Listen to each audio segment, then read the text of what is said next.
గురువుగారు మేము డబ్బులు ఇచ్చాము, మా ఫ్రెండ్‌కి ఇచ్చాము, లేదంటే మా రిలేటివ్స్‌లో ఇచ్చాము, లేదా నాకు తెలిసిన వాళ్ళకి ఇచ్చాము, లేదా నా వర్కర్స్‌కి ఇచ్చాము, వాళ్ళు తిరిగి ఇవ్వట్లేదు గురువుగారు అన్నప్పుడు ఒకసారైతే నేను ప్రాపర్ చెప్పేది ఒకటే. నీ జాతకం ఒకవేళ ఉంటే, ఒకవేళ మనకు నడుస్తున్న దశాంతర దశ ప్రకారం గూడా అవతల వ్యక్తి మనసులో వాడు అనుకోవటం వేరైపోతది. ఏందంటే, వాడికేందో ఇచ్చేది వాడిదేమొస్తుంది కదా! అది అంటే ఒక భయం అనేది వాడికుండదు.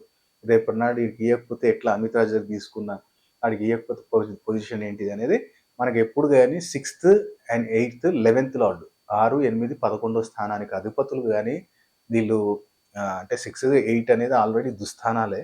కానీ వీళ్ళు గూడా ఏమవుతది, ఇప్పుడు ఇచ్చిన డబ్బు రిటర్న్ రావాలంటే వీళ్ళు స్ట్రాంగుండాలి.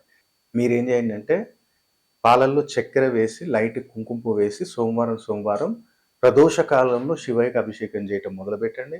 ఆ వ్యక్తి ఎవరైతే డబ్బులిచ్చేదుందో ఆ వ్యక్తి పేరు తెలుసుకొని అక్కడ మీరు పెట్టటం స్టార్ట్ చేయండి ఫస్ట్ ఆఫ్ ఆల్. సెకండ్ వచ్చేసి గ్రీన్ ఐటెమ్ జామకాయ గాని, లేదనుకుంటేనేమో కీర గాని బుధవారం, బుధవారం గోమాతకు పెట్టడం స్టార్ట్ చేయండి. ఆ పర్సన్ పేరు తెలుసుకోండి. నాకు తెలుసో తెలియకో నాకేదో కర్మ జరిగి నేను చేశాను ఏదో తప్పు చేశాను కాబట్టి నన్నిట్లా ఇబ్బంది పడుతుంది తండ్రి.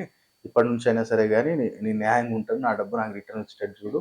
ఆ డబ్బొస్తే నేను ఇంతో అంతో అన్నదానం ఏదో ఒకటి చేస్తా అని చెప్పి మొక్కుకోండి అమ్మకి పెట్టి గోమాతకి. ఇంకా మీ జాతకాన్ని డీటెయిల్‌గా తెలుసుకోవాలి అంటే మన ఛానల్ మీద మీకు స్క్రీన్ మీద కనపడుతున్న నెంబర్స్‌కి కాల్ చేయండి. ప్రాపర్ అపాయింట్‌మెంట్ తీసుకోవచ్చు. డైరెక్ట్ హైదరాబాద్ రావచ్చు. లేదనుకుంటే దూర ప్రాంతంలో ఉంటే మీరు ఫోన్ అపాయింట్‌మెంట్ తీసుకొనైనా సరే గానీ మీ జాతక చక్రాన్ని తెలుసుకోవచ్చు. న్యూమరాలజికల్ కరెక్షన్ తెలుసుకోవచ్చు.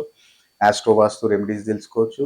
అలాగే సిగ్నేచర్ ఎలా, అలాగే గ్రాఫాలజీ ఎలా, అలాగే జెమ్ థెరపీ ఎలా, కలర్ థెరపీ ఎలా ఇలా ఇన్ని సబ్జెక్ట్స్ మనం అగ్నేష్ అమితరాజ్ దగ్గర ఒక అపాయింట్‌మెంట్ తీసుకున్నప్పుడు అన్ని ఎక్స్‌ప్లెయిన్ చేస్తాం. కాబట్టి ప్రాపర్ అపాయింట్‌మెంట్ తీసుకుంటే ఇంకా బెస్ట్ రెమెడీస్ మీకు రావచ్చు.